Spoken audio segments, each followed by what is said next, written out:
கர்த்தருடைய பரிசுத்த நாமத்திற்கு ஸ்தோத்திரம். இன்றைய நாளுக்கான தேவவார்த்தை எபிரேயர் 9ஆம் அதிகாரம் 22 மற்றும் 28ஆம் வசனங்கள்.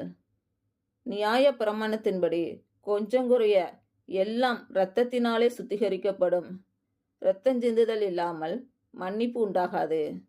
கிறிஸ்துவம் அநேகருடைய பாவங்களை சுமந்து தீர்க்கும்படிக்கு ஒரே தரம் பலியிடப்பட்டு தமக்காக காத்து கொண்டிருக்கிறவர்களுக்கு ரட்சிப்பை அள்ளும்படி 2ஆம் தரம் பாவமில்லாமல் தரிசனமாவார்.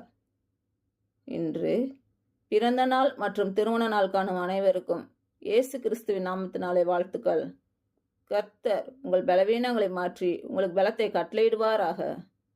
கர்த்தர் உங்களையும் உங்கள் பிள்ளைகளையும் உங்கள் பிள்ளைகளின் பிள்ளைகளையும் ஆசீர்வதிப்பாராக.